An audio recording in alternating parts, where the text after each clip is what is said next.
The fourth module focused on environment and development interface, the legal inquiries in relation to that. We now move on to two important aspects of environmental law inquiry in the area of commons: global, national, and local commons. The next two modules, the fifth and the sixth, are devoted to legal inquiries in the concern over, the protection of, and the management of two major commons: one, climate change, and another, biodiversity. The two are picked precisely for the reason that they are of contemporary relevance, significance, and importance, and over which there has been a lot of work being done in developing the legal frame at the international level, followed by legislative and administrative actions at national levels. As a matter of fact, these are the two areas of environmental law which are still evolving. There is an element of rawness about them. There is a lot of energy in the working of and crafting of different aspects of the law. While on the one side, on climate change, the law is still in a state of fluid development. In case of biological diversity or biodiversity, it has more or less settled down. We start with climate change under the caption Climate Change, Law and Justice in this fifth module. And within that, we have four sections. We will first start with the international framework law. In the second section, we will get into a protocol in relation to that. The third section deals with the latest law that is just being evolved at the international level 4 years back, what is referred to as the Paris Agreement, and then move on to the domestic Indian law and the action plan with regard to climate change. We start with the framework law, the United Nations Framework Convention on Climate Change, 1992. But first, let us view a small cartoon. It's a telling commentary on our way of life. In an unthinking way, we contribute to what is being described as global warming, while coming up with pretenses and pretensions that we would just like to keep our environment clean and not contribute to global warming.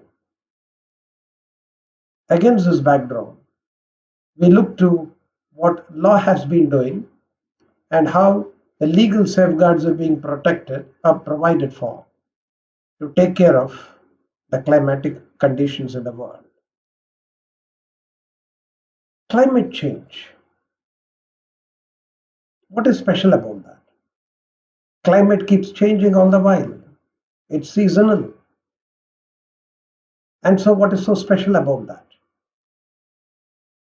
It is not that the usual, normal, natural change in the climatic conditions of warm weather during the summer, heavy rains during the autumn, and chilling cold during the winter. That's not what we are referring to. The real matter of concern about this global common, the global climate, is about climate change, which actually refers to significant long-term changes in the global climatic conditions. Such changes in global temperature and weather patterns as would affect, alter, and have a long-term impact on the environmental conditions that we live in, so as to affect our quality of life as well, besides affecting the life and life forms all around us. That's what we are referring to. That kind of a change which has serious impact,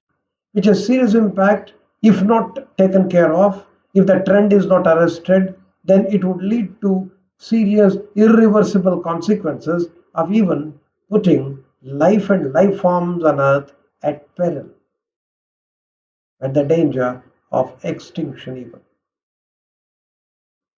So when we refer to such significant changes in the climatic condition, the first and the foremost thing that we have to note is the cause. The cause is supposed to be, as the science has conveyed to us, is because of the concentration of what are referred to as the greenhouse gases, GHG for short, in the atmosphere. These greenhouse gases, which are in the form of carbon dioxide, methane, nitrous oxide, perfluorocarbons, hydrofluorocarbons, and sulfur hexafluoride. Of these, the carbon dioxide is supposed to account for 2/3 of those emissions that have gotten into the atmosphere and got concentrated and locked up in the atmosphere. And the quality of these greenhouse gases or GHGs is that they get locked for over 100 years and would result in sudden changes in the atmospheric temperature conditions. And this has been happening. It's a phenomenon that has been happening since the time of Industrial Revolution. There has been a steady rise in the mean global temperatures. From the Ice Age to the present age, the global temperature has always been increasing at a very marginal, manageable level. But in the last 150 years, since the ushering in of the Industrial Revolution, the change has been very rapid. The increase has been very high. And these have caused so much of change in the atmospheric condition that the global temperature is constantly on the rise and it has reached almost the tipping point. These are also what is referred to as the historic anthropogenic emissions, because these are the emissions which are not natural but which are the result of the industrial activity that we have gotten into. And through the spewing of these gases into the atmosphere and getting it locked up there in the atmosphere for hundreds of years, they have contributed to the change in the global temperature. Obviously, as it has been stated, that this is primarily the contribution of industrialized nations which started the Industrial Revolution and even continuing with that even now. In terms of impact, what impact it would have? As we are already witness to, it has both short-term and long-term impacts. It causes natural calamities of unprecedented proportions. They have cataclysmic impacts on human health, life, livelihood, lifestyle, and well-being. Their impacts are devastating and at times irreversible on plant life, animal life, the ecosystem, and unfortunately, the severity of these impacts are felt in the most intensive way by the vulnerable sections of society, the poor sections, and globally, small island nations and archipelagos. There is a scientific body called as IPCC, Intergovernmental Panel on Climate Change. This was created by the Meteorological Organization WMO and the United Nations Environment Program in the year 1988. It's a group of scientists spread all over the world, and this is the network, this is the platform which provides through them with the information that they have been able to gather, disseminate, and make available to the world, information, scientific, verifiable information to all the governments at all levels and international bodies who can use these informations to develop climate policies. Its report are a key input into the entire international climate change negotiations. In fact, if there is one international legal document in the environmental sphere which is essentially based on scientific evidence, it is this law concerning climate change, and this information comes from IPCC. What's its report say? Its periodic reports convey that the sudden changes in the global atmosphere temperature that's occurring over a period of time has long-term effects of global warming, and this results in a general rise in the sea level around the world, resulting in inundation of low-lying coastal areas and the possible disappearance of some island states. It would lead to melting of glaciers, the sea ice, and Arctic frost. It increases the number of extreme climate-related events such as floods and droughts. And even in the distribution of the rainfall, the floods, there has been a sudden change. The river changes its course all of a sudden. There will be a huge impact of a cyclonic condition. We in India, we witnessed that tsunami, which was unprecedented. And so is the case in different parts of the world. And now we have this coronavirus.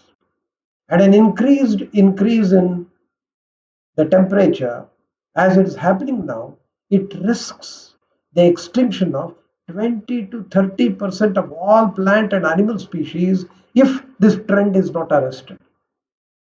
A warning signal, something which is alarming, that we need to really take note of. And that's what the scientific community gives to the entire globe as a message, that the impacts that we are experiencing now, which will become more severe as we go on, is global in scope and unprecedented in scale. The entire idea of commons and the common concern of humanity is at peril. Climate change is something which need have to be tackled globally with a framework of a law and through international cooperation, and then operationalized at the national level so as to ensure that the global climate is taken care of, so that our lives, the lives of future generations, are very well taken care of. And so there has been an emergence of a global commitment to contain this damage and restore the integrity of the global commons. In the 1992 Earth Summit, about which we had referred earlier, the United Nations Framework Convention on Climate Change was unfurled as the first step in addressing the climate change problems. And this is something that we need to take note, that it is for the first time for an international summit and an international convention, the membership which it had and it continues to have is something which is almost global in its reach. After the United Nations organization, perhaps this is the first major international environmental arrangement which had as many as 197 ratifications of member nations. That means it has a near universal membership. So whatever this particular framework law gives is binding on all the countries of the world without any exception, as you can make out. What does this convention contain and convey? Way back in 1985, there was another international convention on the protection of the ozone layer, which had developed certain gaps in the stratospheric atmosphere, and to plug that, an international arrangement was worked out, putting obligations on the states to stop releasing what are referred to as the chlorofluorocarbons and switch to an alternative technology, so that this ozone layer, which is very important for the protection of the earth, is taken care of. And that was followed by a protocol in the year 1987 to work out the modalities of this particular convention on protection of ozone layer. And then subsequently, starting from 1988, in the General Assembly of United Nations, several resolutions were passed that it is not just sufficient that we take care of the ozone layer, but we also take care of the global climatic conditions for the sake of the present generations of people and also for future generations of humankind. And what did this particular convention convey? For the first time, as you can note, 197 countries subscribed to that. So developed, developing, underdeveloped, less than developed nations, all of them congregated and agreed. It was a clear agreement and a clear acknowledgement that historic and current global emissions of greenhouse gases, which originated in developed countries, has caused this global warming all over the world. So, for industrial development of a handful of nations, the rest of the world is made to pay a price. It stressed the need for developed countries to take immediate measures as a first step towards comprehensive response strategies at all levels, taking into account all the greenhouse gases with due consideration of their relative contribution to the enhancement of what is referred to as the greenhouse effect. An effect that is caused by raising the temperature in an atmosphere which is artificially created, as you would see in a greenhouse, in an herbarium. Same is the case, the entire world has become a kind of a herbarium, a greenhouse, in which the increasing effect of the warming is being experienced. And while measures are being taken by the developed countries to take measures to see to it that the current global emissions are brought under control, and so the developmental strategies of them would change, it should also factor in the need for developing countries also to achieve sustainable economic growth and to eradicate poverty in them. So this was the mandate given through this framework convention. What has been its objective? The objective is the stabilization of GHG concentration to the pre-1990 position, which is supposed to be the manageable level of the global climatic condition. What are the principles that guide it? We have already seen that these principles, how they have steered the entire negotiation on climate change when we discussed the various principles. As many as 4 principles are involved here: the principle equity, the principle of common but differentiated responsibilities, which actually means the developed country parties have taken the primary obligation to clear up that ecological debt that they have created through the concentration of greenhouse gases, to pay for that and also equip all other countries to have a cleaner, greener environment so that the climatic conditions are brought under manageable levels. Third principle, the parties ought to be guided by the specific needs and special circumstances of developing country parties, especially those that are particularly vulnerable to adverse effects of climate change.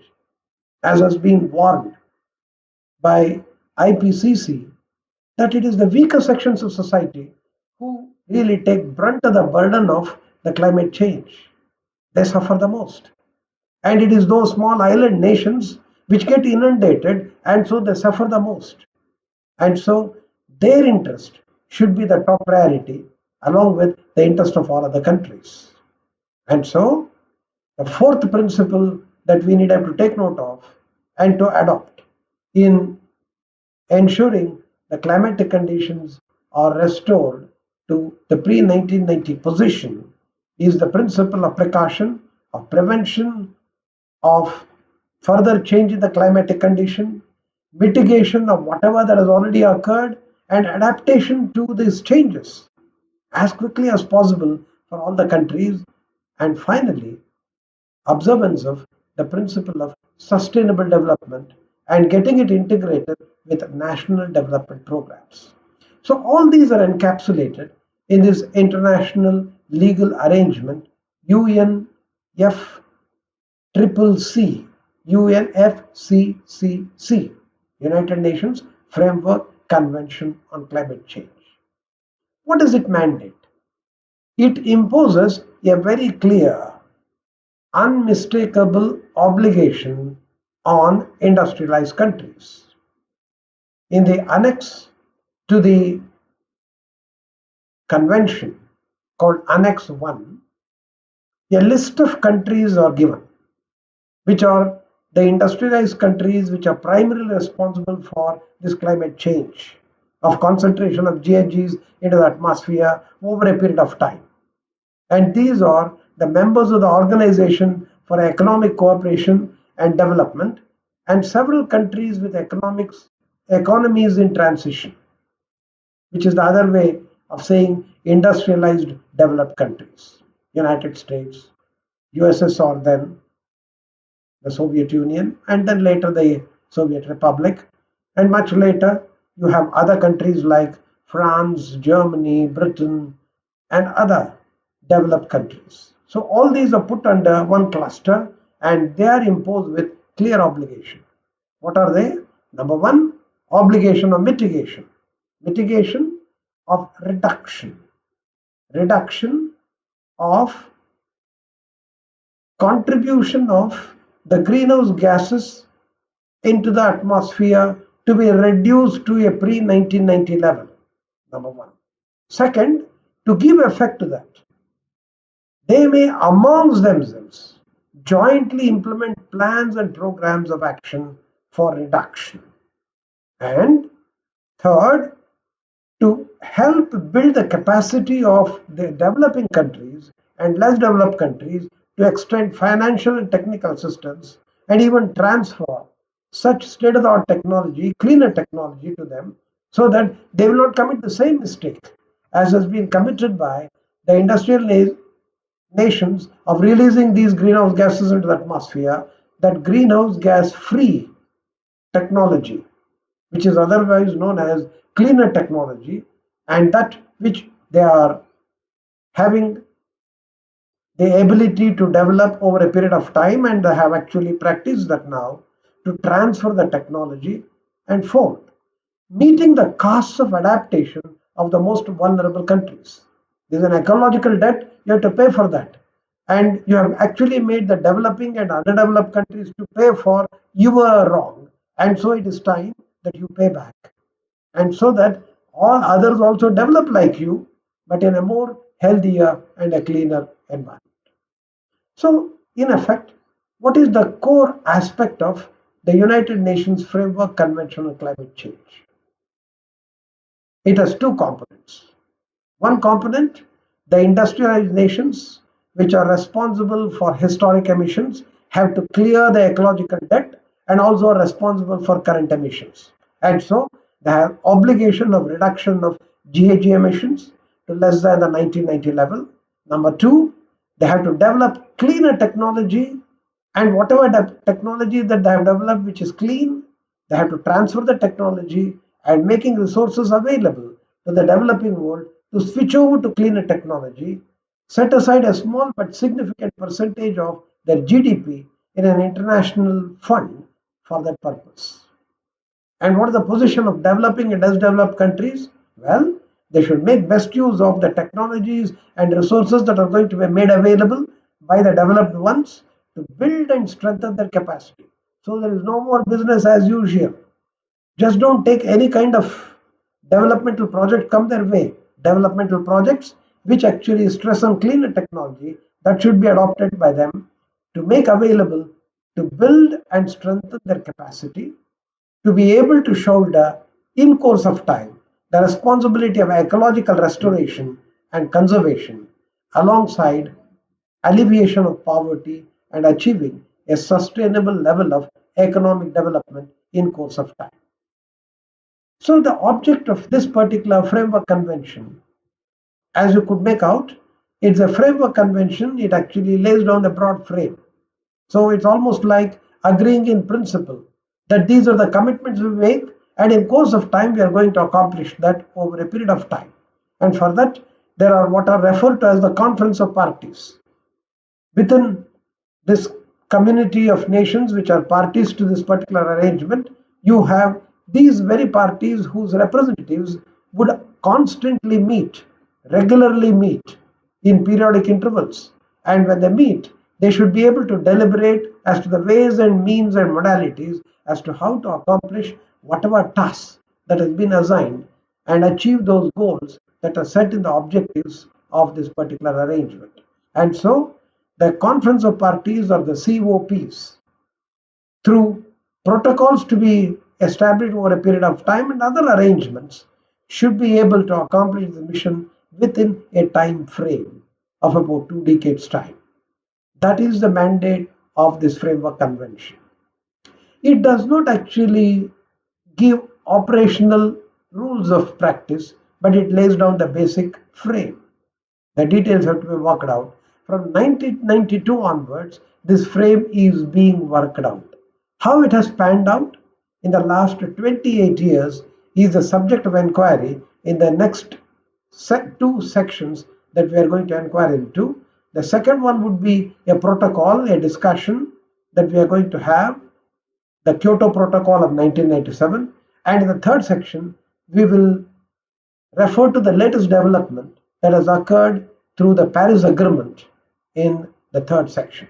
So the second and third section refer to the subsequent developments which have put this particular frame of law into practice at the global level, and its impacts and the results that are obtained will be the subject matter of discussion in the second and the third section of this inquiry.